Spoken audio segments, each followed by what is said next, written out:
Well, it says we're live. Okay, now we just gotta see Oh, it's going. if everybody can get to it. Just working through some technical issues. It's all good. Working through it. Never done this before. Why can't we just work through some technical issues? The channel is Fantasy J.A.R.V.I.S. I'm going to look right now on the old PP.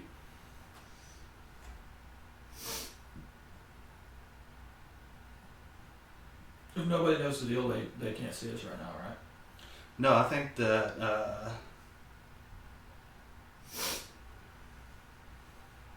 well, let me text some more people. Word.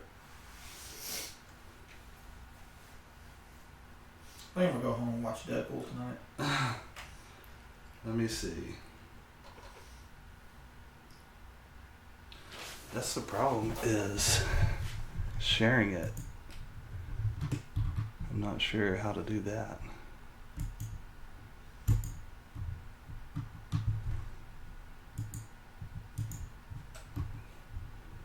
How can I view it?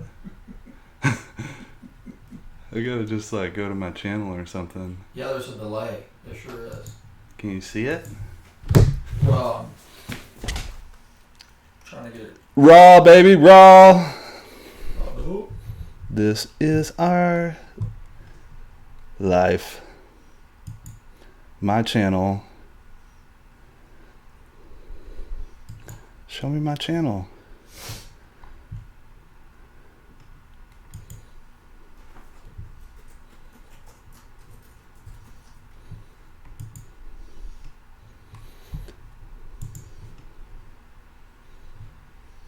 what's the name of your channel? Fantasy J.A.R.V.I.S? All one word? Yeah.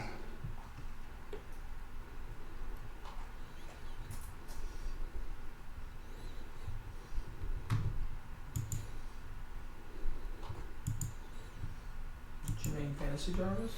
Yeah. Captain America Civil War. That's awesome. Yeah, probably whenever you search. Oh, we have one watcher. Fantasy J.A.R.V.I.S live stream show live now. How'd you do that? I just looked on YouTube and went to Fantasy J.A.R.V.I.S, scroll down. There we go. Oh, there it is. I see you right now. Oh yeah. Man, you look great. Man, I mean, I haven't been working out at all. It's all So good. It's all good. let me One day- see. One day we'll start working out. I'll tell you who is working out is Zach O'Neil. Dude's gonna like eat baby children for breakfast, drink raw eggs and stuff. We're having problems.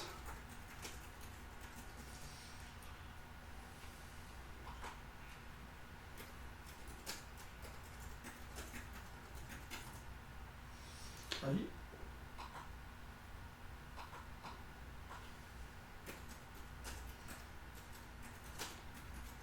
Let's see.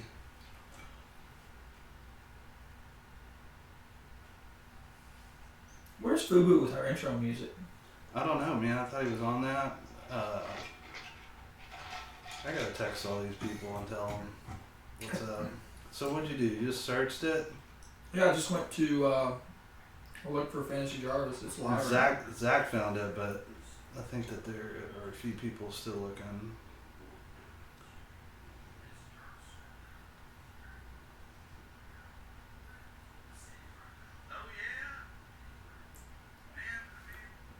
Have you ever watched the movie Spaceballs? Yes, I love that movie. You know when they're watching the movie themselves, I feel like I'm doing that right now. Yeah.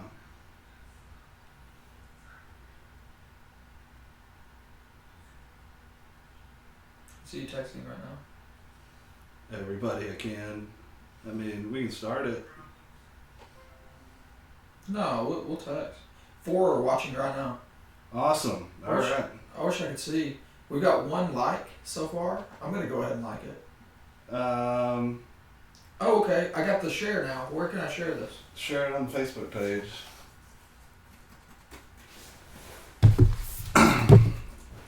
Well,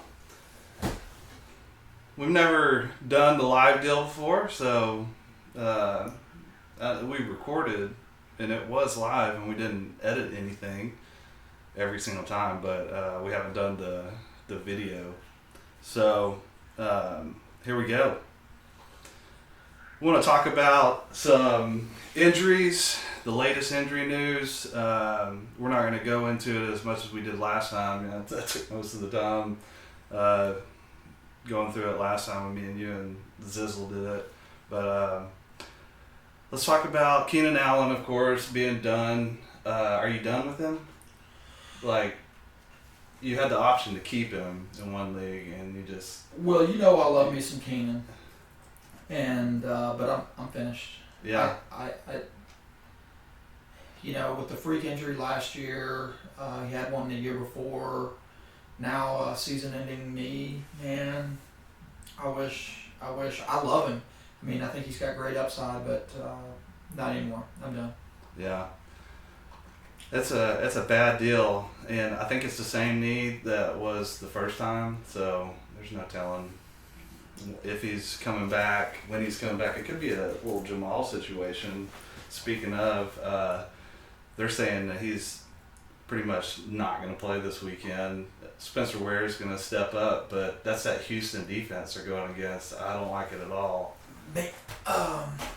So, what about West? I mean, I know Ware was a little banged up. I mean, is he going to get some increase? And they had the exact same number of snaps last week. It was just utilized different. So, I think it was 35 apiece. Mm-hmm. And Ware just got the ball. And West didn't. I had him in my flex against you. That was a great game. It just didn't have any option. Lost week 1 to Nolan, but to no one else out of 7 leagues, just to Fantasy HP over here. But it happens. In the most important league, I get whooped. So Jamal Charles probably not going to play. I don't like Ware against Houston. No. If you have to play him, you have to play him. Then there is Zach Ertz with the rib injury. I think he's doubtful, but you were saying that... I just looked it up. He is officially out for the game. Officially out. So Officially out. Some other options. I really like the outlaw, Jesse James. I know you like you some Jesse The outlaw, man. I mean, I think he's gonna do stuff. Even though the matchup isn't great, I think that Ben kind of likes this guy, and there were a couple of big plays that he missed. He missed a touchdown catch, and one that was way downfield that Big Ben underthrew him. Mm-hmm. But that had been a game changer for his stats last week. So I like him.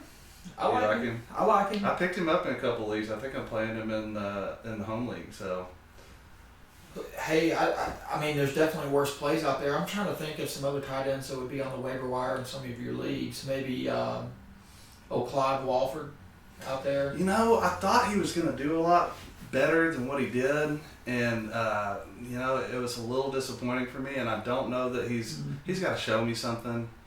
Eric Ebron was one of those that had to show me something, and he kind of did. Yeah. So I don't know. He's good for some drops, but Ebron might be one of the guys.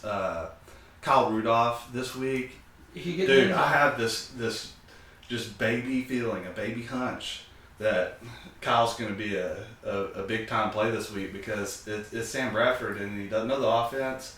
Just look for that big white boy, you know. That's exactly what I was going to say. I think he's going to come out and hit, you know, easy passes. They're going to ease him into the offense and open up the playbook in coming weeks. But right off the start, he's going to be hitting tight ends. Yeah. You know, although I still like Diggs. Yeah, I do like Diggs. I think Diggs got an uptick with Sam Bradford being back. No doubt. And, you know, it's not one of those plays where he's wide receiver 2. He might be fringe.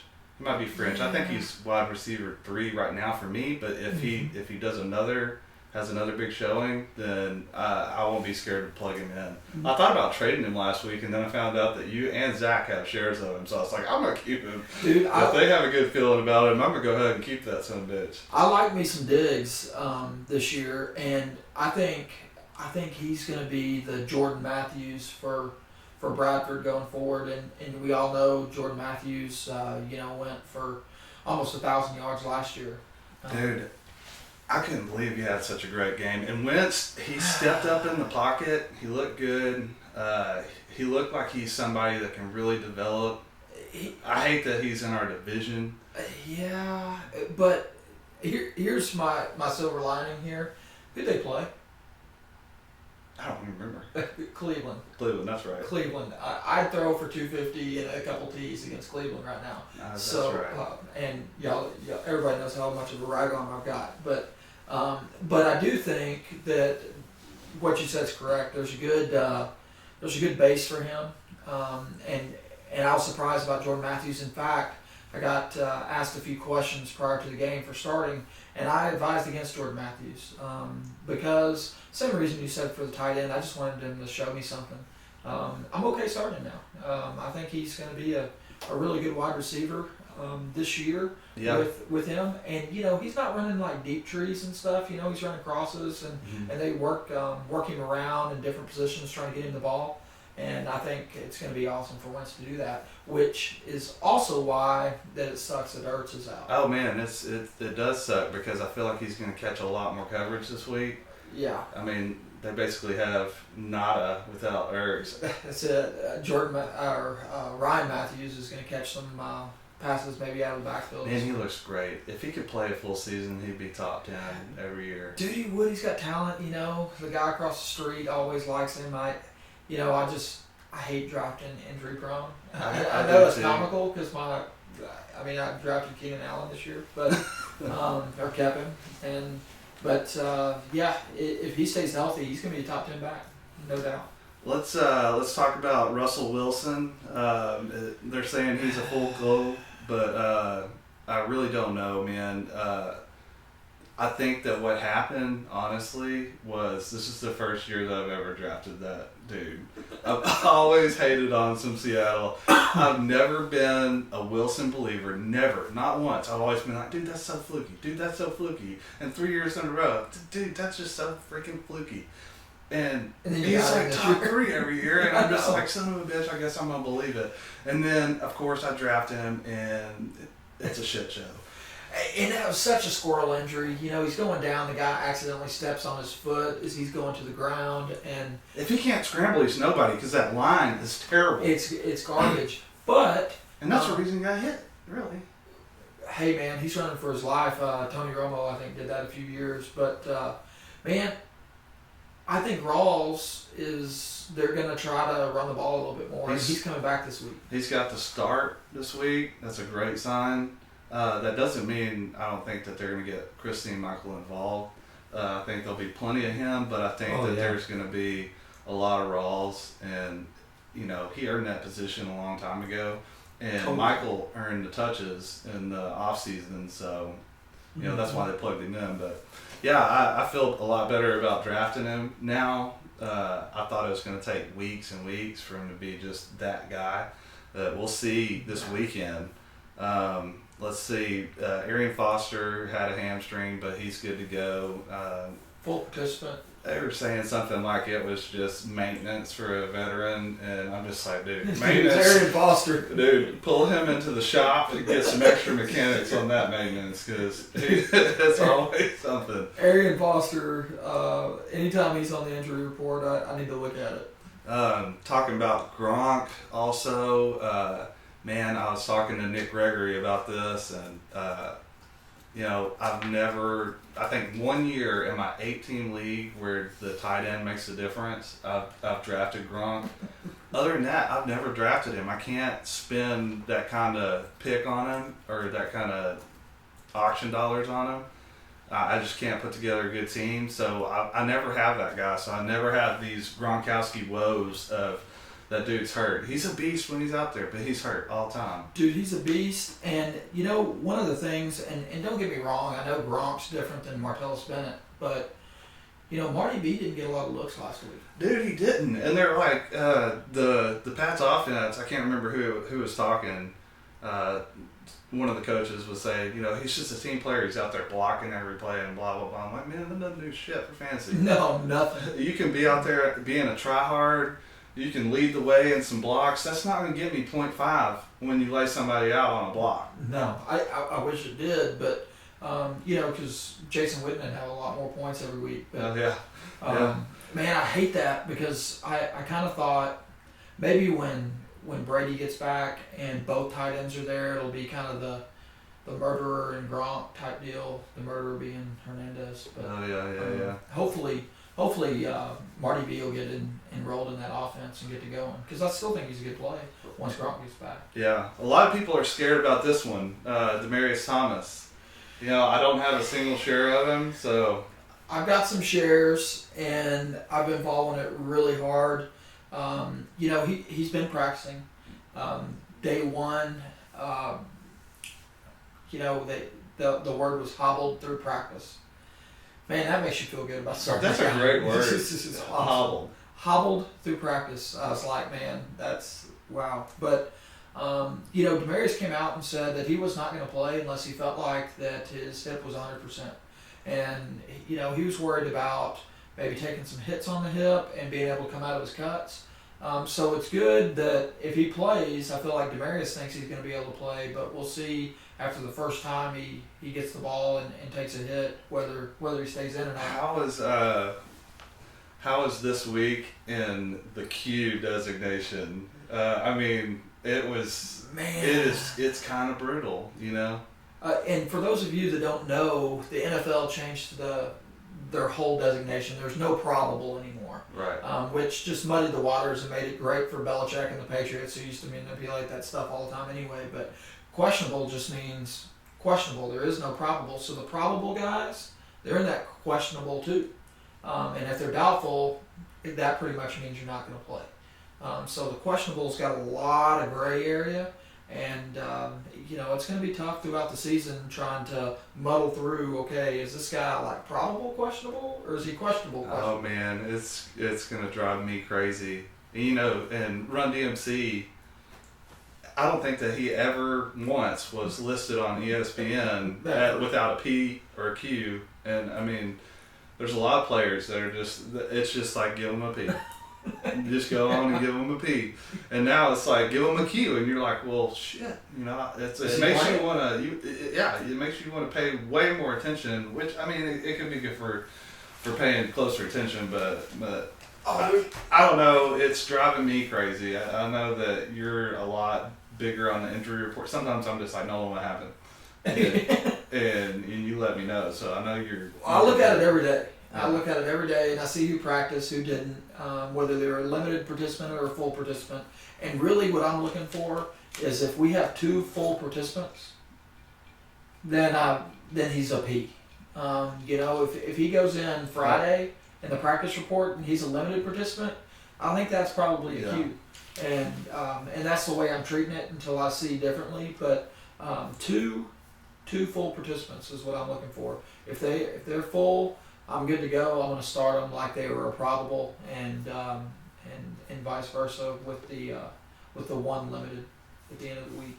The only other injury that I wanted to touch on was Sammy Watkins. He went out there hurt. He did what I thought. He didn't do nothing. He's a decoy. He is, and man, I don't feel comfortable about starting him.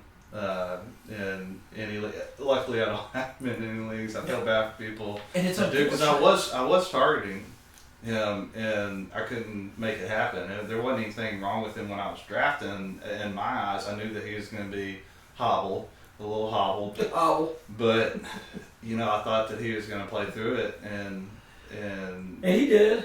But did he really, And it was a Jets D that was ready to get beat deep. Dude, Revis looked terrible. What is the deal? Dude, here's the thing. I was looking at something on that because I was like, is Revis, has he hit the wall? But the guy that burned him deep was... Good one? He tried out for the Olympic sprinter. He was an Olympic sprinter. Well, you stuff him at the line and you keep him there. Revis ought to know better, but he just got burnt. He did get burnt, but that's the second or third time in the past 2 games, though.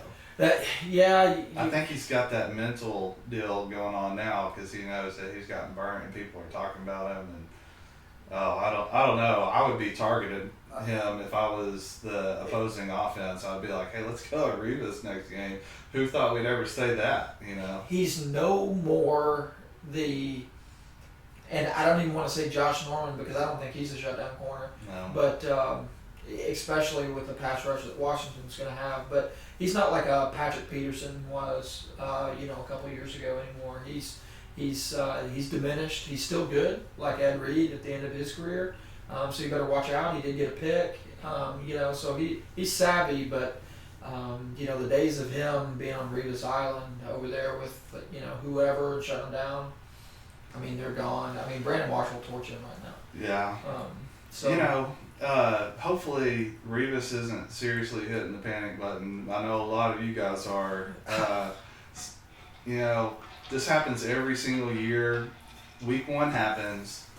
You have a few players that you drafted high that just didn't quite do anything at all per se. Todd Gurley. Oh gosh. Todd Gurley. And then you panic, and some players are panic worthy and some are not. And I wanted to touch on a couple that I think are not, and then the ones that are. I really think that Dez has got to be at the top of the list of people worried, and he's not going to be. 1 catch for 8, 5 targets only, and one of them was a touchdown that then got called back. Yeah, that was a really good play on his part. It was almost a touchdown. The problem is that he's walking right into a bad matchup. So he's got Josh Norman, and honestly, I think Breeland has been playing his ass off. Me too. I feel like, there was a reason that Breeland was on Antonio Brown a couple of times. There's no doubt. And it wasn't because Norman was scared, it was because that was just how it was set up. And I agree. I think Norman would have followed people if that was the game plan. Yeah. And you haven't ever really seen him follow anybody. He's more of that slot corner, Mm-hmm. But like last year, I think that he followed Odell Beckham in that historic game of the fight game. It's awful. But he doesn't really follow anybody other than that. Somebody else that there was a lot of questions about, and even Zach, he was talking about him because he drafted him, was Tyrod Taylor. And looked great. Man, granted, last night, a few of the great plays that he had were busted coverage. Sure. Deep. Mm-hmm. Like that Salas guy or Salas. Yeah, that guy might not catch another pass this year. Oh, yeah. Yeah.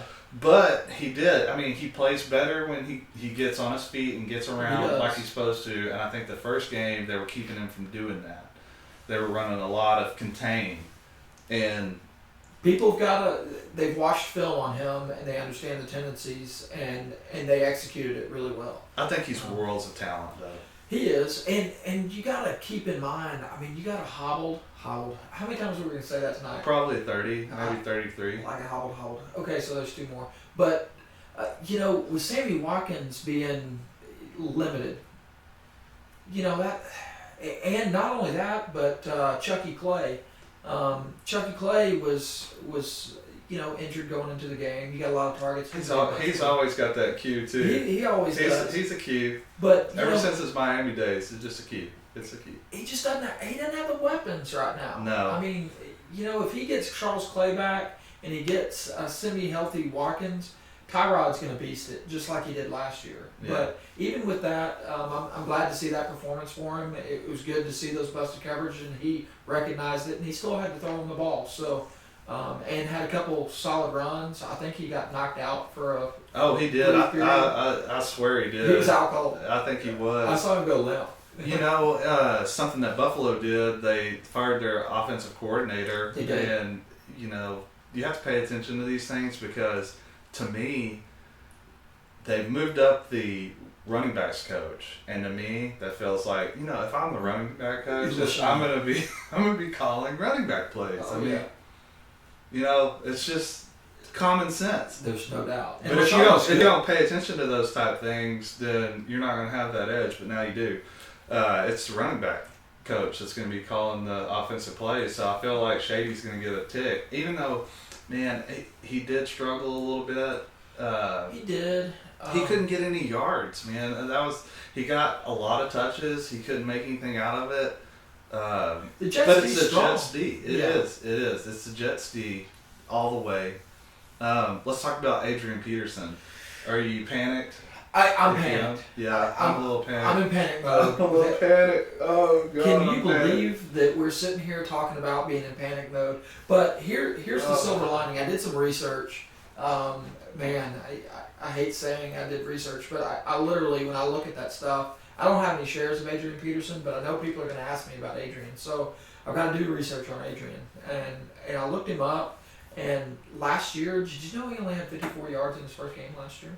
Yeah, he always starts out bad, but the others, did you see the last 7 games of last season? It was like under 3 per carry. Yeah. Or it was flirting with 3 per carry. And anything under 3.2. That's kind of a little. You're talking about Trent Richardson action, but but I honestly, excuse me, I think I think Adrian Peterson is a better version of Jeremy Langford right now. I mean, there's no scenario in which that he gets benched for Jarrett McKinnon. No. So this guy's going to get force-fed the ball 20 times a game. And there's going to be some games that he averages 3 a carry on those. I think he had 17 in this last game, something like that, which it was like 17 for 31. So right, but I'm panicking a little bit, but I'm not ready to. Obviously, don't sell him right now. Please don't sell him. No, you won't get anything for him. Nothing. But this guy's going to keep getting 20 a carry, and he's going to have some Adrian Peterson games coming up, and so just stay the course. He's going to be fine. Man, I'm going to talk about some guys that had some big games. Some that I might worry about, might not. I can't put my finger on what the hell happened for San Diego. I mean, they came out of the gate. Melvin Gordon had, I think he had 23 snaps in the first half, and then just went away. And they lost the game. And I'm hoping that they learned their lesson, a lot like the Saints, where they didn't use Ingram enough and they ended up losing the game. They better do it this week. But, dude, here's the number. So, yeah, it was 23 snaps for Melvin, 50 for Danny. So. Yeah, and, and that got loaded a little bit at the end of the game, but I don't understand the thought process. You got a guy jumping ship. They just jumped it, and they came out and they've acknowledged it. So that makes me feel better. Yeah. They at least know that they're dumb, and I expect Melvin. I know, but I expect Melvin Gordon to keep getting that first and second down stuff, similar to like a Chris Ivory or someone like that, getting the first and second down stuff, and then bringing in Woodhead on 3rd and longs. If it's a 3rd and short, you'll still see Gordon. So I think they'll get back to that, and I think. That's a pass-happy offense, but with Keenan going down, you've got Tyrell Williams that's out there, you got Dontrell Inman, and you've got Woodhead. So hopefully Gordon's going to get his share of the carries going forward because you don't have that beast on the outside in Keenan Allen anymore. So I'm hoping they learn their lesson. So I put in a lot of waiver claims for Williams. I'm big on him, man. He's 6'4", he's a big guy. I think that he can really be a threat. Phil liked him in the offseason, and that helps. I've always been a big Inman guy, and Inman played something like, I think he led the receivers in snaps, like 55, something like that. And Benjamin was right behind him at 45, and they just kind of worked Williams in. But this week, I think that, he's going to be out there. I think it's just because, Inman knows the offense. He's been there a lot longer. I don't think that Travis Benjamin can be a number 1 guy. No. he'll get shut down if he draws the best coverage. Just no question. And he's a deep guy. Yeah. He's a deep guy. He did it with Manziel. Yeah. You know, when he was running around and got deep. You know, Man, he ain't Phil nothing but a Rivers- little twig either. You know, he's so skinny. he's a little guy, but Phil Rivers ain't running around trying to get, you know, a deep ball, and I don't think that Benjamin's like elite talent or anything. So It's going to be interesting to see who it ends up being, but I think it's going to be between Inman and Williams. But you got 120 passes roughly. That's kind of what I had projected for Keenan Allen this year. It was 120 catches.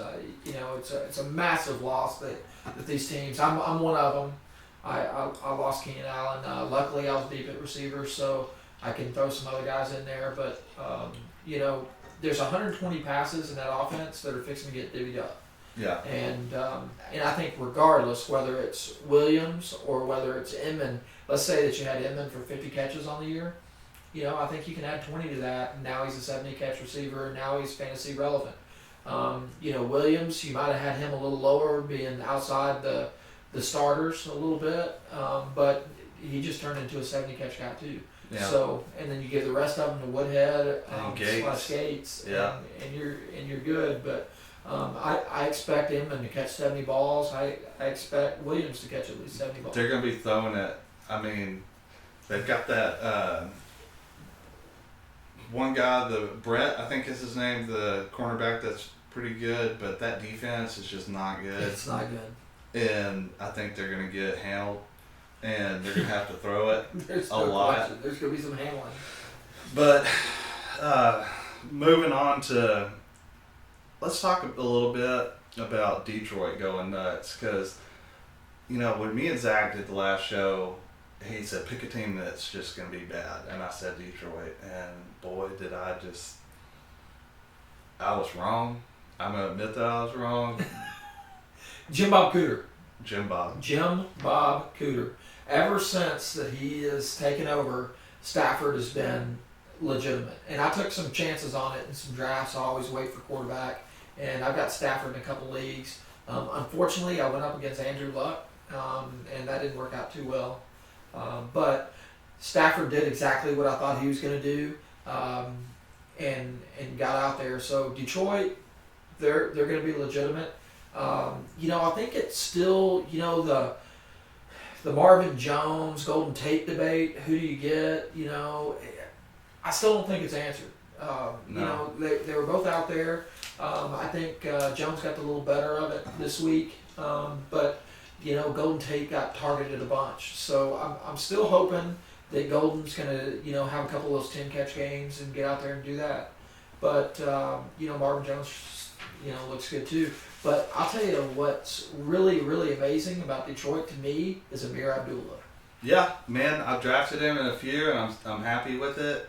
You know, him and Theo both it was crazy, and Man, I missed the boat on that. I missed the boat on Detroit running back. it was a prayer though. It You know, was. when I drafted him, I didn't have any running backs, and it was like I had nearly my entire starting roster filled in, and I was like, shit, I need a running I back. guess I need to get one And now. I was like, God, I'm gonna get Abdullah and see what happens. And man, it panned out, you know. And I was just like, you know, I was high fiving on Sunday watching. He looked good. He looked quick.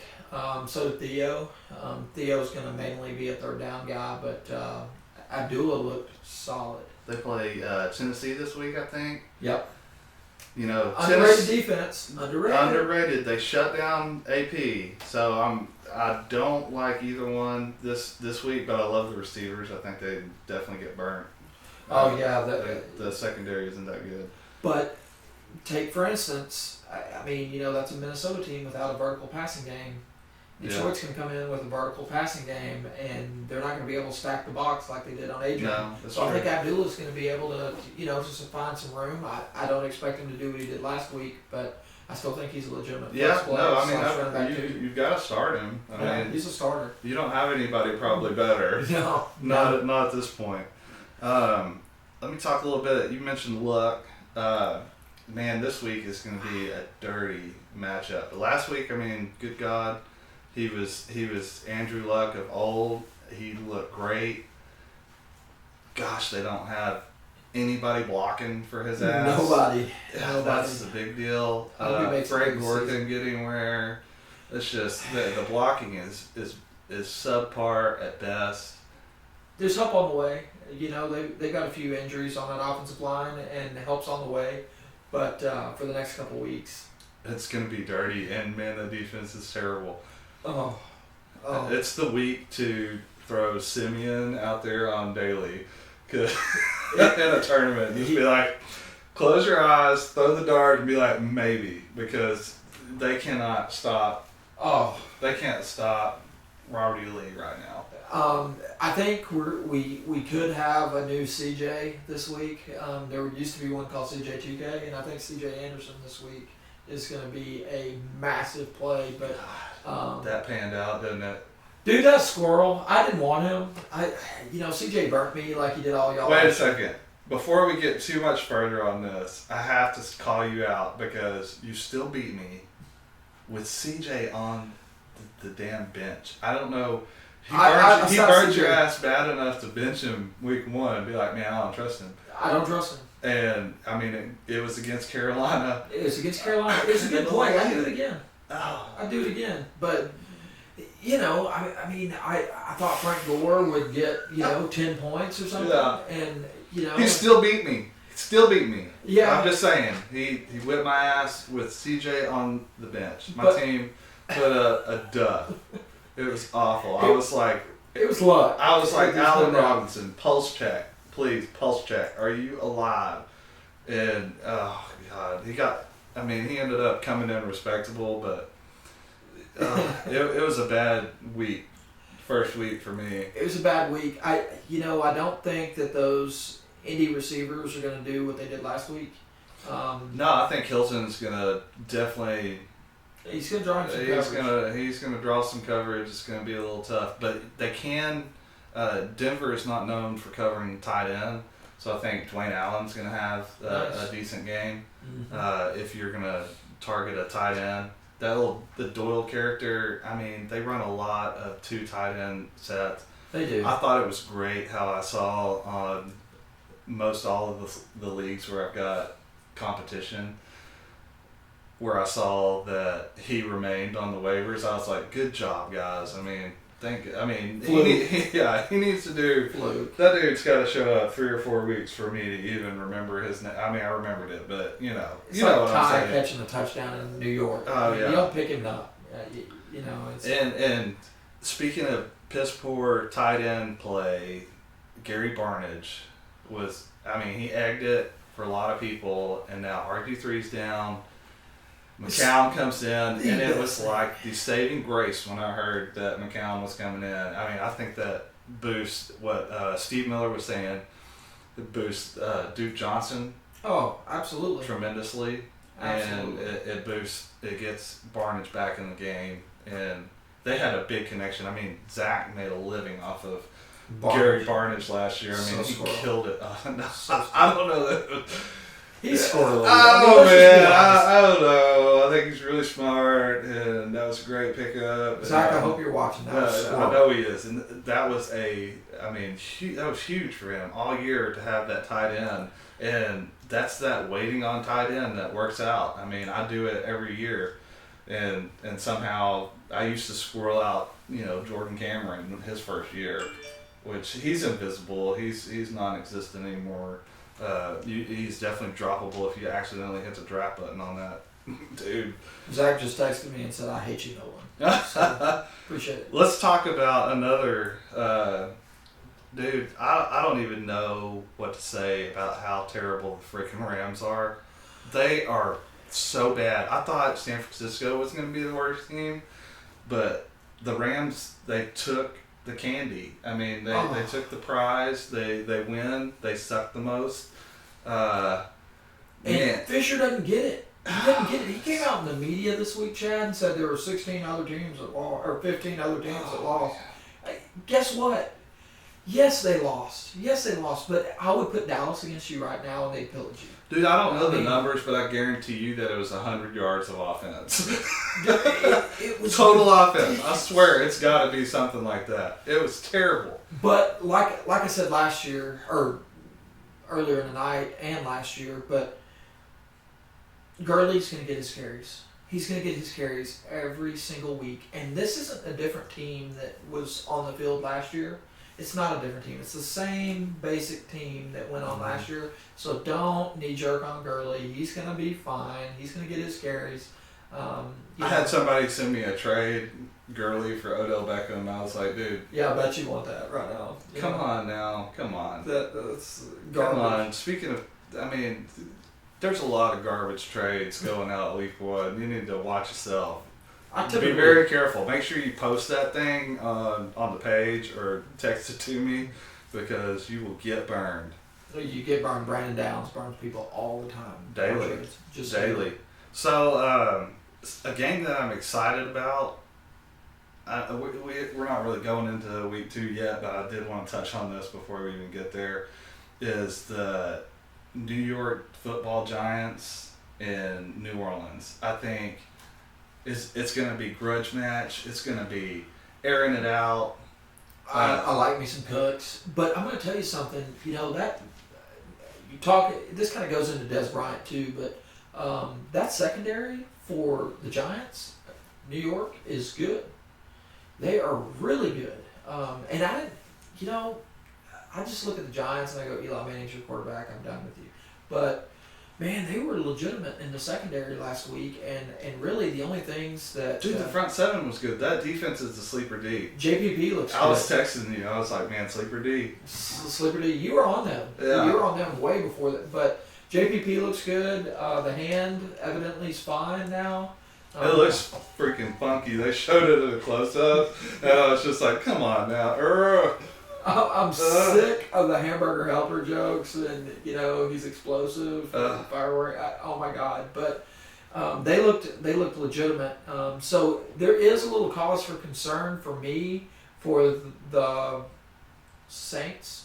There's a little cause because I think Cooks is still going to get his, but I wouldn't expect the rest of the wide receivers to do as well. I think they're going to go ahead and give the ball to Ingram. There's going to be some volume, I think, because it will be. I mean, the Saints, they cannot stop anybody on defense. Their defense is still terrible. I mean, that didn't get an uptick at all. They are bad times 2. So I feel like Eli and them going to run over them. Rashad Jennings, I think, is going to have a great game. That goes to your question. Do you start Rashad Jennings this week? I'm kind of going back and forth with him and Arian Foster. It was me. It was Arian Foster, and I was like, man, this is my dilemma this week. What do you think? And at first you were like, Foster without even blinking. And then I was like, man, I started looking at it a little harder. Yeah. I think Jennings is going to be a pretty quality play, only because of the way he was used last week. Man, there was no Pierce. Vereen was just in on passing downs. Williams. All the rushing attempts went to Dude, I'm so glad that Andre Williams went away. He needed to go away. Oh man, he just killed me last year. It was so bad. It was like, what are you doing? It's Tom Coughlin. It's just like, man, that guy.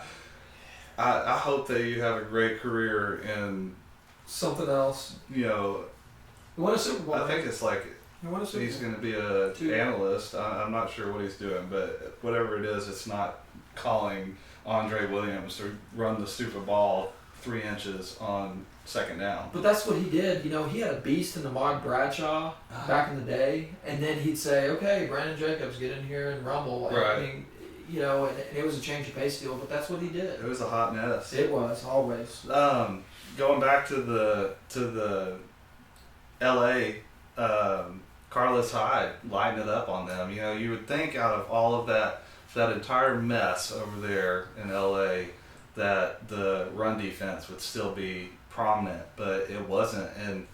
And No. Carlos Hyde, there he goes, and that's great. Good for him and everybody that was just like, oh, Carlos, I got Hyde. I told you. And I'm like, you didn't have to tell me anything. I get it. He's going to get volume. He's going to get runs, but he's going to do it for 4 weeks, and then it's going to be something. Remember last year he started off hot. Oh, yeah. And then he went it was down. like crickets. It's just he Like, goes where'd he go? down. He goes down. Where'd he go? He's just gonna have an injury. I thought he was out in the first half. I thought he got knocked out on one play, and Chandron was in there forever. And I was just like, okay, well he's done. And then it was my bedtime. I really didn't even want to watch that game for political reasons, but I stayed up for a little bit. And man, you know. Oh, I'd love to get into that. Oh no, we're not gonna. But Hyde did look good, and he's gonna look good, but until wheels fall off, until he hit something, hurt something, sprained something, concussion something, it's gonna be something. You mark my words right now, write it down, take a picture. I don't care. Remember it. If he goes 16 games this season, then I'll let Holly draft my team next year. Okay. And the coach from the You crowd. heard it here first. Okay. You heard it here first. What about while we're talking about San Francisco? Is Curley legitimate? Man, I don't know. I want to see another game or two. I picked him up in one league. Mm-hmm. You know, it's not Torrey Smith, and I try to tell you that. Man, but it's game one. No, it's not. It's game It's one. not. It's I mean, Torrey preseason. Smith. It's game one. It's all the time. It's the Michael Crabtree effect, dude. If You you don't are think it's the if you Blaine are a Gabbert quote effect? unquote if you're a quote unquote wide receiver one in the San Francisco offense, you're not gonna be signing autographs on the sideline and eating popcorn in the end zone like T.O.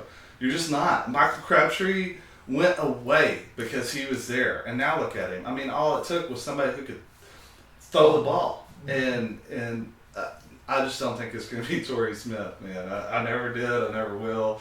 I mean, he can have a blow-up game, I think if he does, I would say trade him right when he does it. Yeah, so he's some bait out there. I think a lot of people still have some hope in him, but You're the only one I know. with the target share that Curley got, it's hard to like Torrey Smith right Dude, now. how many targets did Torrey Smith have? I don't know. It was Okay, Curley. well, I'm just saying that he had one in preseason, and he was out there pretty much all the time. Man, one target. They're just setting you up. They're He just just setting you up for later. he peed in Blaine Gabbert's Cheerios, I think, or something. Blaine Gabbert. He was seen on TMZ with his girlfriend. Hey. It's something. Moving on. Panic button. Devonta Freeman. Panic button. Yes, full on hit it. Hit it. Yeah, I mean, seriously. Like, Oh my God! if you it can press sucks. the panic button multiple times, go ahead on and hit it. Oh my God! I'm scared. If you can get somebody for Devonta Freeman that's breathing, go ahead on and trade him right now, because this dude is. Okay, so all last year I was in a lot of leagues and they're like, Devonta Freeman, oh my God. Then you told me to keep him in that one league, Dude, and I did. but It was just because he knew how many shares I had of like the other guys. Yeah, but I threw Allen Robinson back, but I ended up drafting him still. I did not expect it to be this bad. No, nobody did. I didn't think it was. I was gonna be contrarian and be like, no, I'm gonna still have faith in him. Oh man, he's probably gonna lose that job pretty quick. If you drafted Tevin Coleman, you hit a home run. The only problem with Coleman is he does have a little bit of fumble-a-lumble-a-lie. He does. He likes to fumble it, put it on the ground. But let's just look at it. I mean, really, Devonta Freeman had a good first half. He didn't have a good full season. So, The snaps were even, if not more, Devonta Freeman, I think. They were, but he did not produce. Tevin Coleman outproduced right, him, and he's right. going to be a presence in that running game. I mean, Yeah. regardless. So, I think, I think the best you can hope for at this point is a 60-40 split of let's just call it an average running game. Yeah. You're going to have to hope for a couple dump passes to Devonta Freeman for him to return your first round value. It makes my heart happy that Eric Mosley has him on his team. Oh, wow. Wow. Call out. What do you think about Winston just being the man? Dude, he's a beast. And here's the thing. Winston was a guy that I was targeting because you and I got together before the season. We were doing our top 200, and you said, man, this Tampa Bay team has a really hard schedule. It does. And it's true. And it's really hard against the run. So, those Dougie Fresh owners, man, I'd hate to be And they sitting play in their shoes. Arizona this week. It's going to be bad for Dougie all year long. But Arizona's still good against the pass too. But I still can't believe New England beat them, by the way. But anyway, you know, I just think that you know, it's a tough schedule, and I think that as a team they're going to be playing from behind. And I think Jameis Winston's going to get a lot of attempts. Man, I have Russell Wilson in 2 leagues, so I was panicky a little bit and was getting ready to make a move for Winston in one of my leagues. I mean, I feel good about him. I feel great about him. He's got a good wide receiver core too. Man, it's that sophomore jump for him. He's going to have a great year. I see it. Somebody who had just a balling game that is just the biggest bait. This is the reason you play in leagues with dumbasses sometimes. The people, you can go through and look at your waivers and go in there right now while you have your phone or your computer in front of you. Go in there and look at who picked up Alex Smith. And right next to their name, write DA. Because you're going to be able to trade somebody to them. You're going to be able to pull the sheets over their eyes. Because if you think that Alex Smith is going to have another game like that this entire season, you are crazy. He is the epitome. He is the Tavon Austin of quarterbacks. I mean, he will drive you crazy. Oh my gosh. Just don't even pay attention to him. Yeah, he had like 30 something points. Man, it ain't gonna happen again. Who am I taking over him? I'm taking Mariota. I'm taking Winston. Dude, I'm taking Josh McCown. Josh McCown's gonna be legitimate. Man. I'm just saying. Just wait until Josh Gordon gets back. You name a quarterback that's out there, I might take Case Keenum. Case. I mean, that's that bad for me.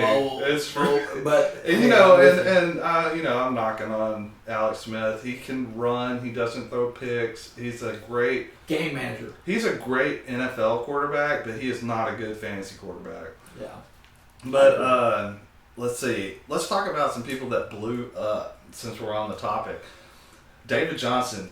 I want to say right now, if Michael Shiggs is watching this, yes, number 1 running back. Yes.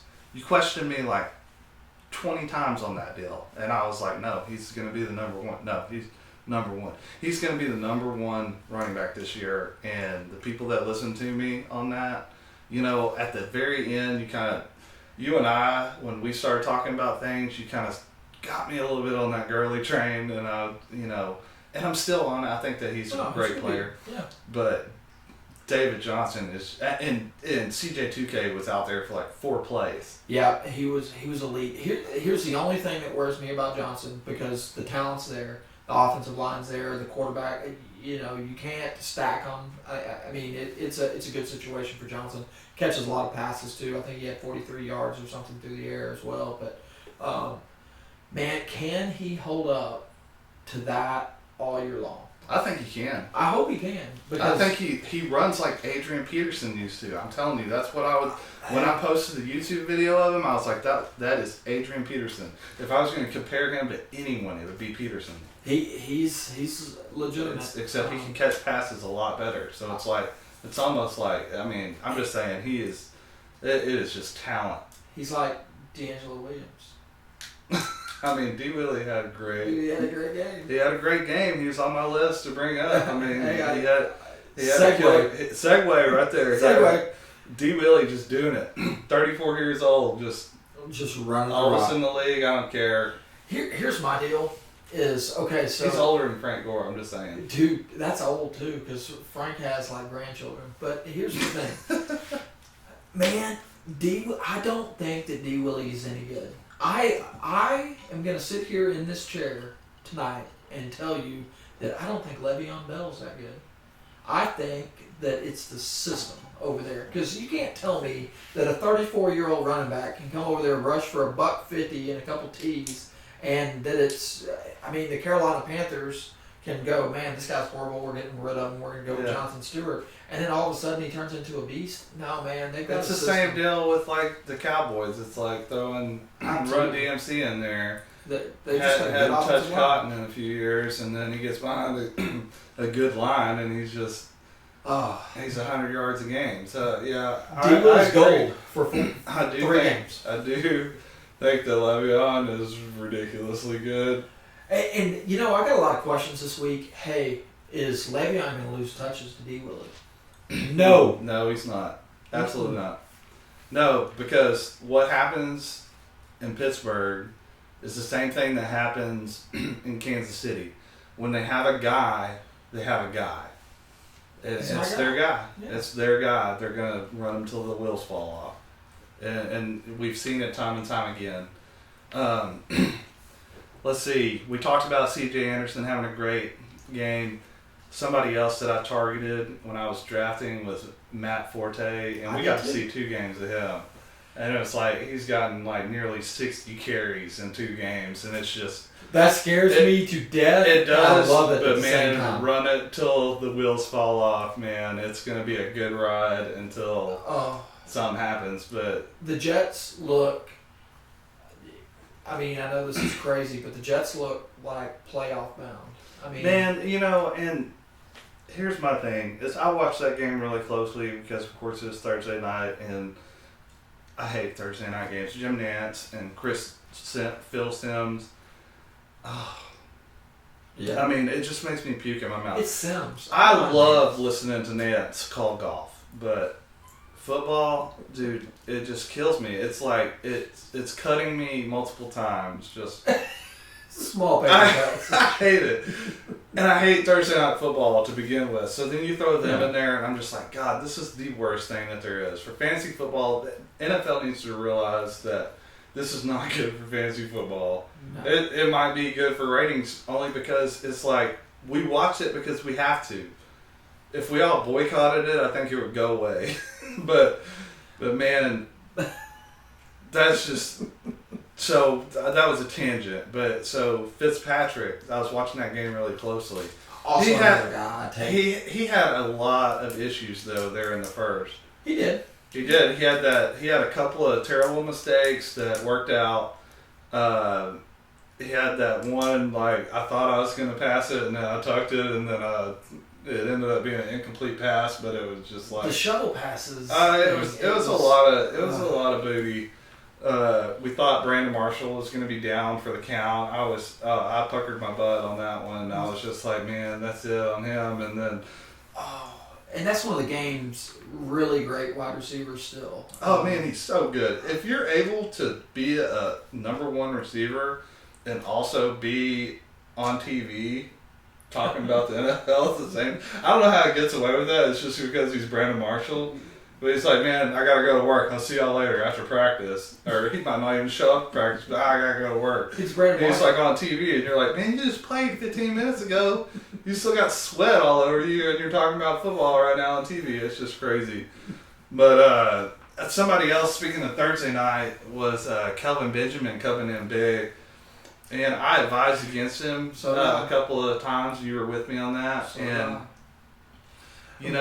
But they told us 35 plays. He played like 50 plays. Yeah. If he would have came out and said 50 plays, I'd have said, hey, play him. And like, I could beat this horse to death on the Carolina players. It's like, man, they just drive me insane, the receivers. It's like, you need to own Greg Olsen on that team and nobody else for me. I think that Kelvin Benjamin's still I think he might have turned my opinion a little bit. I think that he's going to be a target monster, and he's just going to... It looks like they just picked up where they left off, but... They do. They're roommates, by the way. They room together. Okay. Well, that's a big deal. Like, everybody's big on Funches, but he rooms with Benjamin. There's some things that I'd have done for Eric Mosley, though, wouldn't do for anybody else because he was my roommate. He was your roommate. He was my roommate, He's going to get targets. Whitten and Romo were roommates. Yeah. Yeah, I feel good. I feel a lot better about him. Lamar Miller is the workhorse that we thought he was going to be. I'm so happy. I got way too many shares of Lamar Miller. You called it, man. You got me on the Lamar train, and you called it, man. He was going to be one of my keepers, almost because of you, and he's the real deal. They're doing what they said they're gonna do. They're handing the ball to him. Here's what scares me. Okay, so in the first half he looked great, In the second half, he looked like he slowed down a little bit, like the workload got to him. But here's the problem: there's nobody else. No. I mean, Tyler Irvin and Alfred Blue and all those guys. Didn't Irvin just like return kicks? I mean, he didn't even really do nothing. But there's nobody to challenge the guy. Yeah. And he's going to get 20 plus carries a game. I mean, I'm in. Yeah, I'm in with it too. It's the same deal with Anderson, Forte, Miller. There's a couple Adrian more. Gurley. Yeah, they're all Langford. gonna get. Yeah, Langford did what he did last year. Yeah, Langford, he averages 3 carries. I mean, he doesn't get anywhere, but he gets points somehow. He needed to get in the end zone that one time because I was like, oh, this could be a bad. If he hadn't got in the end zone, it'd have been 7. Okay, so that was one of his Langford games, but I think this week I'm going to go on record saying he rushes for 100 yards. I think he's going to have a good game this week. 100 yards on 54 carries. Yeah. I really do. I think he'll get over the 4.4 yards per carry mark this week, and I think he'll have a good week. Noted. Everybody note that. Started. Oh, you got to start him. I mean. Yeah, if you look at the NFL and you're like, man, what are my running backs on my fantasy team? You're just like, oh, if I have Jeremy Langford, I probably don't have anybody else. It's just like the Amir Abdullah deal. It's like I gotta start him. I mean, terrible matchup. Put him in there. Get on in there. Drew Brees looked like a monster. Oh my gosh. I said it all off. We were fighting over him a lot. Dude, we did. And we were both, that was one of the one calls that we were both on. There was no persuasion on either side. It was like, I love Drew Brees. And you're like, I love Drew Brees. Like, can we be friends? Okay. Dude, so here's my problem. And I'm going to call you out a little bit. We're in an auction draft together, okay? So we're drafting, and I said, hey, man, I'm going to go grab a drink from the garage. And then I'm running back and I'm like, Chad, who's on the board? Who's on the board? It was Drew Brees. Who ended up with Drew Brees? Chad did. And I get back to my computer and he's like, oh, it's Drew Brees. And I hear 3, 2, 1, sold. And I was like, okay. All right. I mean, that's what you get for leaving during an auction draft. It's like, man, you can drink anytime. It's but like, when you got your buddy on the phone and you're like, hey, man, tell me who pops up. And, so I'm like, who pops up? And no, like, I told you. On the record, I did tell you. There was about a 5 to 6 second pause. There was at least, it was saying going once before I told you. Yeah, probably. Okay. No, but all of that aside, Drew Brees, anybody that drafted Big Ben over Drew Brees is dumb. And he was consistently ranked higher than him on a lot of sites, and I just couldn't understand it. Winter's coming in Pittsburgh, and when it comes in Pittsburgh, you're gonna see Game of Thrones analogy. Yeah. Love it. But you're gonna see Le'Veon Bell get the ball, and you're gonna see Antonio Brown not in danger, but you're going to see those 225-yard passing games and not those 500-yard passing games from Big Ben. But Drew Brees is going to 350 you to death every single week with multi touchdowns. Yeah. I'm worried about him on the road this week a little bit, but I still got him ranked in my top 5. Speaking of Antonio Brown and his celebration, he is now officially Antonio Brown McCringleberry. If you haven't seen the YouTube video, I shared it on the Facebook pages, and Fubu showed me that, and I fell out. So definitely watch that. You'll get what I'm saying. Larry Fitz looking good. It's a trap. Dude, last year he was 7,000 on FanDuel every week, and I was like, done. And he kind of digressed a little bit towards the end of the season, but I mean. First of all, John Brown, there was no pulse. There's no pulse. He's still a little bit. He was out there though. He was out there. That's one I'm a little panicky about because I went after him hard. But when you got a speedster wide receiver like that is going to command the deep ball and things of that nature, you got to have a rapport with the quarterback, and I just don't think it was there with Palmer this week, and obviously he's got it with Fitzgerald and Floyd. Floyd also had a pretty good game, I thought. But if you're expecting, Fitz to go 2 TDs every week and beast it, man, there's going to be weeks that John Brown does his 115 yards on four catches. And weeks that they're just going to get so far up that they're just going to pound that rock. It's going to happen. So, I love Fitzgerald. I mean, I just think he's a good guy in the NFL. But, if I could get rid of him for something legitimate right now, after that big game, I'd definitely be looking to do that. Not that I think he's going to fall off the planet or anything. He's still going to be a good receiver, but he's not what he once was. Dude, I consider getting full payment for Kelvin Benjamin right now, too. Dude, I ship him on out. Yeah? I bet you get some good value for that and get somebody that you're not worried about. If the NFL just keeps letting people hit Cam in the head, I'd definitely get rid of him. Yeah. Man, that was a little crazy. Let's see. Let's move on to this upcoming week and a lot of people that I love and that I hate. Some of the loves, our guy here, we were big on Delaney Walker. I think he's going to just pillage against Detroit. They're going to have to throw the ball. They said that they're going to hit him. This running deal is great. I love DeMarco. Man, I was worried about DeMarco. DeMarco looked great. But to beat Detroit this week, they're going to have to air it out a little bit. And, I think that they've got a quarterback that can, and I think Delaney's going to be open. So I'm all in. I'm all in this week. Yeah, I think Sharp is going to see a little tougher coverage than what he did last week. Yeah, he won't be the same. He's got Slay on him this week. Yeah. He's going to have, I'll give him like 10 points, probably. Yeah, it'll still be okay. Yeah. But I think Delaney goes off for more than that. Oh, yeah. I think yeah, me too. 18 to 20. Beckham, I mean, he's going to pillage against the New Orleans. Are you worried at all about Beckham?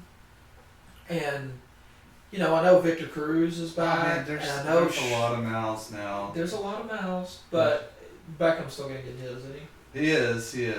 No, I'm not worried about him. I think that he's still going to be the number one guy. But, man, there's a lot of weapons there. But they don't go to the tight end much, but it's like there's two of them. And when they do, it's for TDs. Yeah. And I'm like, man, I wish I could have went to Odell. I mean, he was open too. Yeah. But I think those three receivers are going to get all the action. Mm-hmm. Shepard's going to be. He looked good game one against Dallas. I hated it, but he looked good. And Dallas always plays Odell well. Yeah. Believe it or not. I know he made that highlight reel one-handed catch on Dallas. We still beat them that game. We still beat them. That was the first time we'd ever beat them in the new stadium, which I loved. Eli wrote his name in the locker, and there was this deal. But anyway, I think Odell, like you, he's going to be fine. He's going to get his target share, and he's still going to be top 3 wide receiver. Monster. Yeah. But. We touched on Jordan Matthews earlier. This is one of the most favorable matchups that he's had. Because I'm a believer. Oh, man, he's going to have a great game this week. Definitely, I like him. Julio is going to have a huge week. That Oakland secondary, they couldn't stop anybody. I had people knee-jerking on Julio this week. Knees up. He's up. He's fine. Yeah, he's up. He's fine. He's nerve-wracking sometimes, but it's Julio, man. It's Julio. He's gonna be fine. AJ is walking right into another great matchup. Oh man, he's gonna have a great game. Dude, I'm all in. This is my game of the week. I want to watch this game more than any other game because I love in sports, the Yankees, Red Sox, or watching Dallas play Washington or Philadelphia. These teams literally hate each other. Like they hate each other's faces.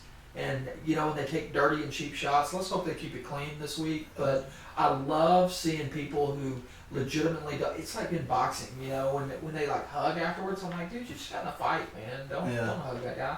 I like seeing people that don't like each other compete. Yeah. And that's what's going to happen this week. It is. It's going to be the game of the week for sure. I love it. They're already talking about the refs are like Heightened they're awareness.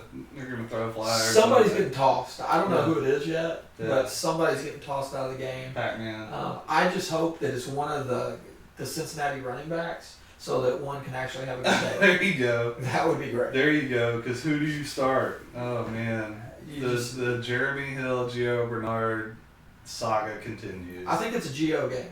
I think it's Yeah. a Geo game because it's Pittsburgh's going to move the ball, and Cincinnati's going to need to move the ball, and they're not going to have time for that 3-yard carry crap from I feel like Marvin walks into every game and spins a little twister thing and waits and sees if it lands on Gio or Hill. I was going to go eeny, meeny, miny, mo with him, but he's probably a wheel spinner. Oh man, I only have one share of Gio, and Jeremy Hill is dead to me.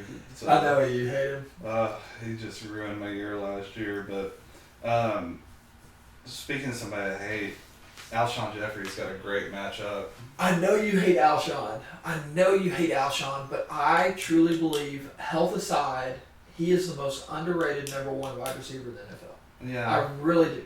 And I He's hate him too. He's never going to be on my team. He's never healthy. I got him in the 4th round of a draft this year. In the 4th Oh round. no, that was just And silly. I'm great with it. I mean, Alshon, just like you, I don't like him. He's not the sexy pick, but this dude catches passes, and Cut can still hurl it. He's still got a cannon back there, and he's going to get his.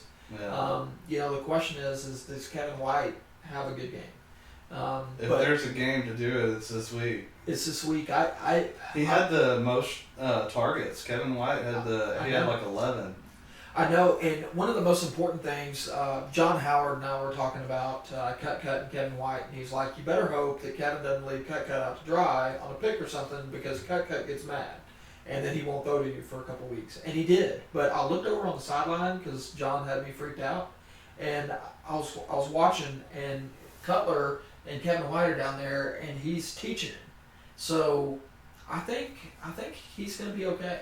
I'm not ready to start Kevin White yet, but if I get a good week this week, and he had an okay week last week, he's a definitely a bye week fill-in. Yeah, he's serviceable for sure. Mm-hmm.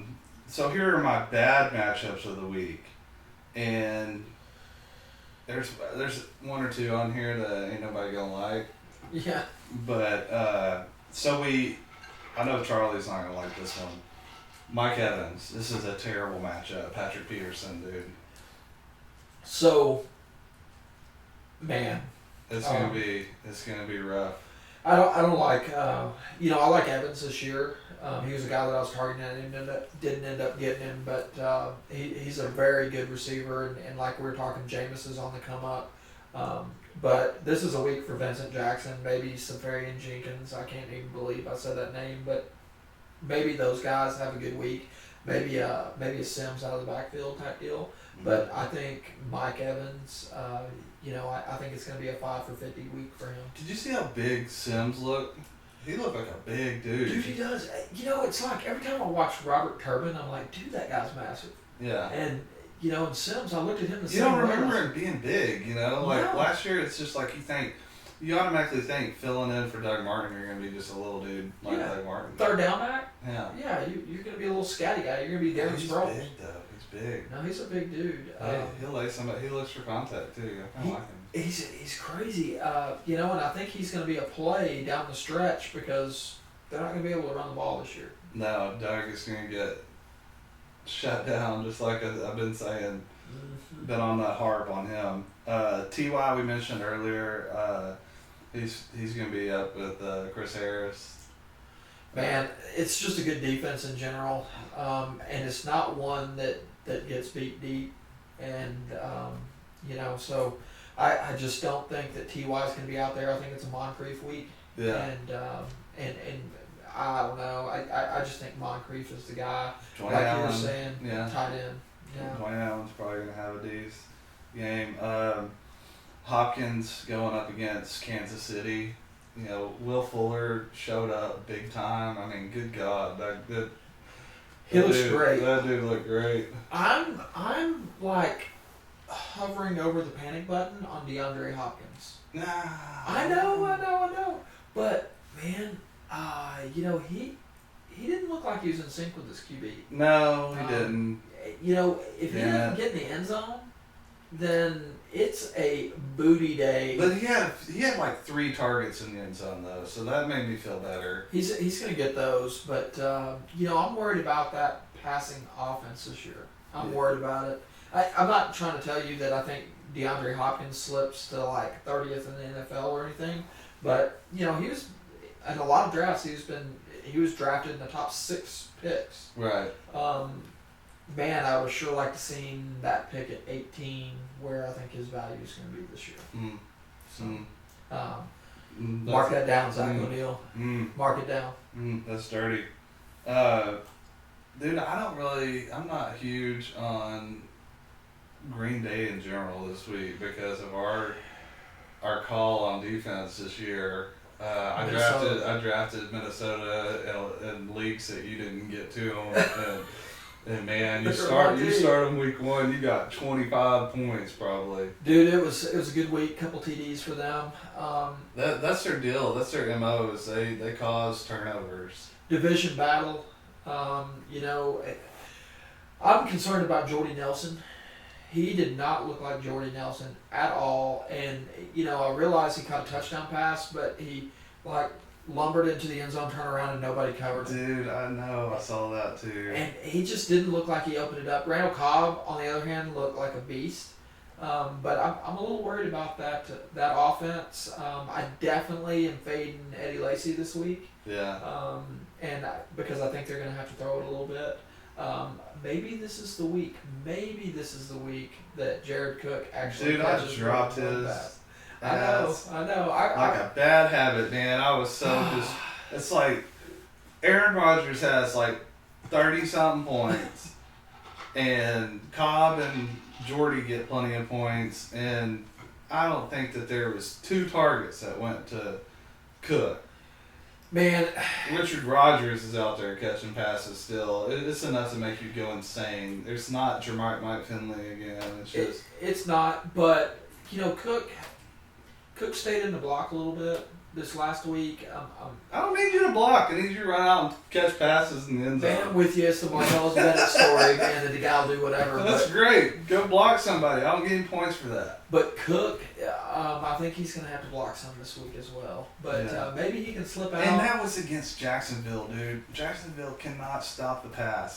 They're decent against the run, but they cannot stop a pass.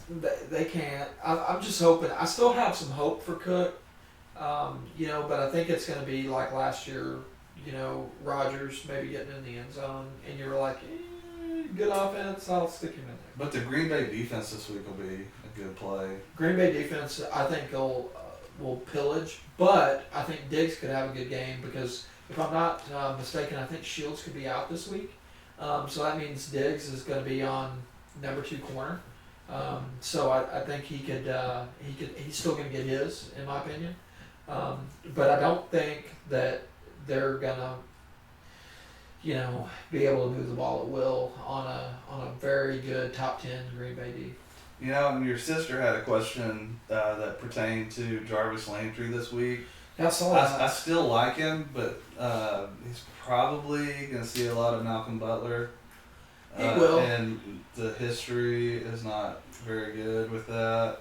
It's not good. The only thing in a PPR, I think Jarvis is still probably safe because I still think he's going to catch 8 balls. It's only going to be for 40 yards. So yeah. Because, Jarvis hovers and he catches like 6-7 yard passes and, some screens and stuff. And like you said, he just can't get away from Butler like he does the other corners in the league. So I still think he'll be okay in a PPR. He'll still probably come through with 10 points for you.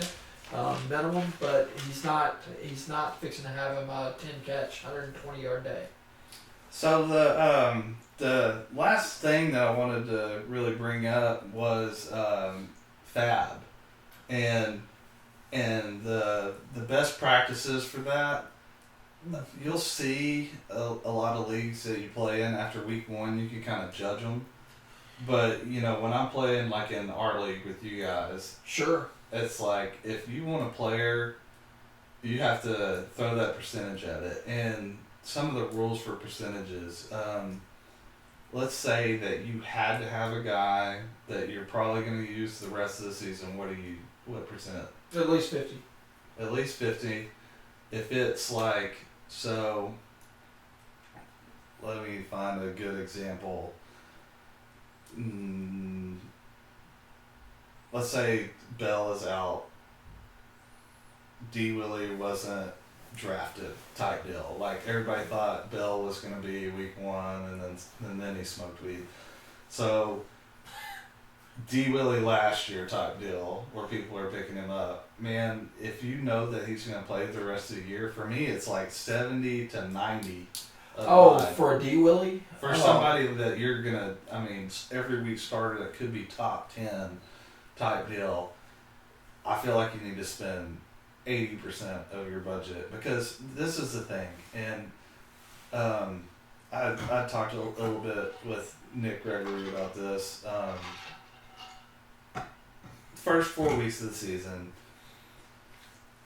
is probably when all your guys are going to show their faces. Mm-hmm. Week 7, week 8, there's not going to be somebody signed from the practice squad that's been delivering Gatorade. No, you're grabbing backup quarterbacks and defenses. Yeah, it's not. There's nobody going to just emerge. There's going to be some handcuffs. That'll probably be your only deal.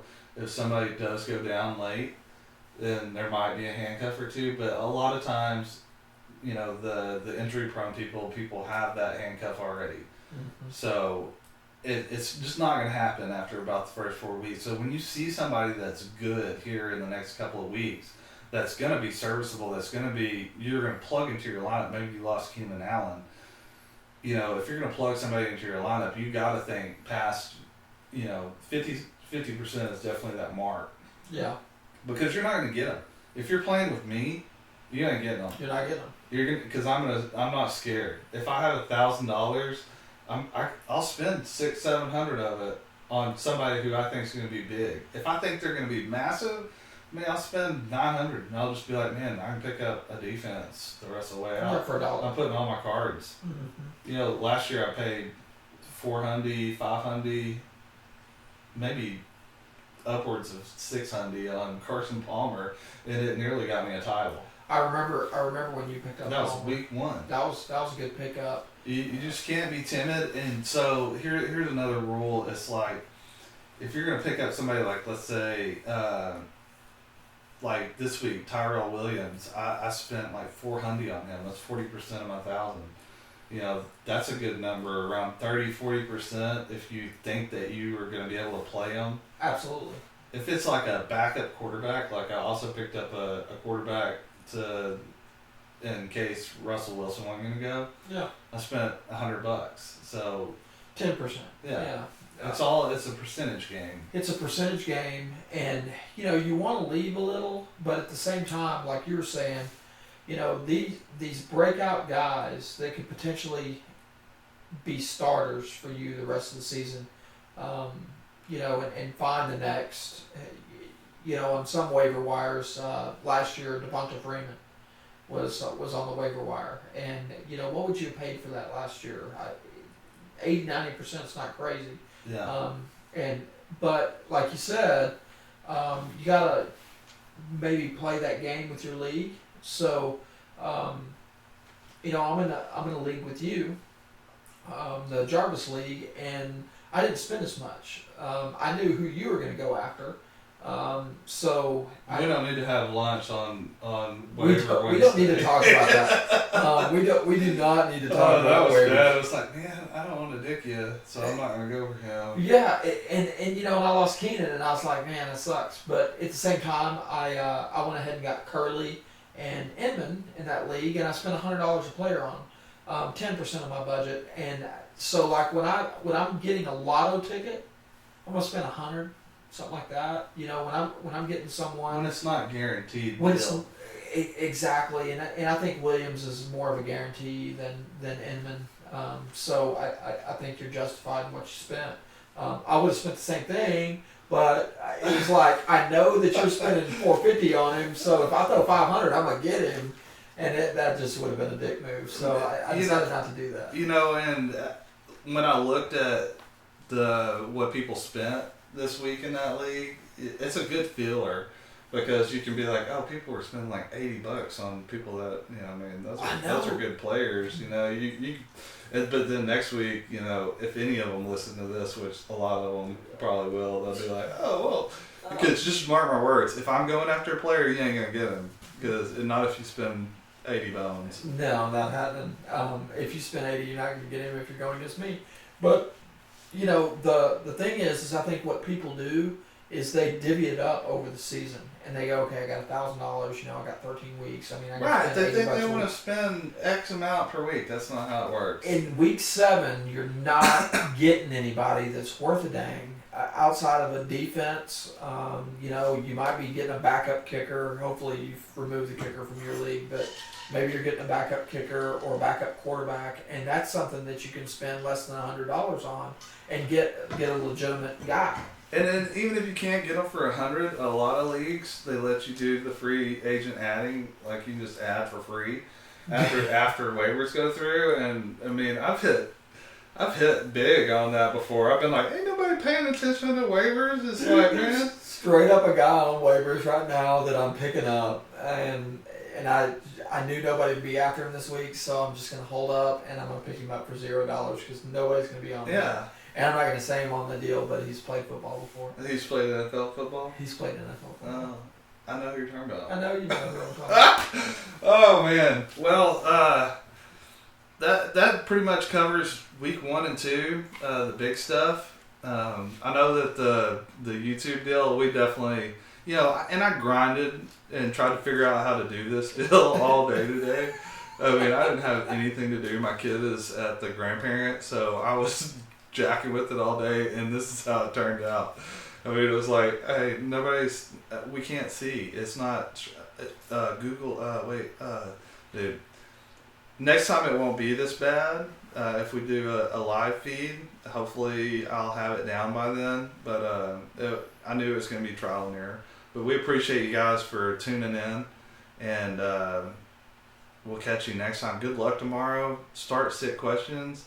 Hit me up on Twitter at @fantasy_J.A.R.V.I.S or the Facebook page. You can hit Nolan up at Nolan T. Howard on Twitter.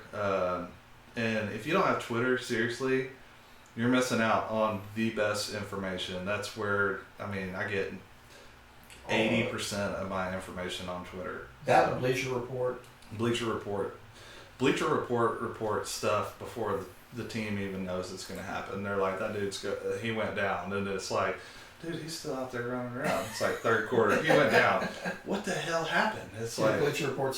Bleacher Report. I don't know who they're talking to. They'll give you updates on your phone. Dude, too. Those people they have some inside people. I'm pretty sure they have people that are playing on the team. On the team that are tweeting from the bench. I'm telling hey, you. dude, this guy's got a concussion. That dude isn't over there sitting under an oxygen. He's over there got a little phone. It's crazy. But I love that. Nolan, Fantasy HB, appreciate it. And we'll catch you guys next time. We sure appreciate you joining us. This is raw. This is how raw goes. Raw.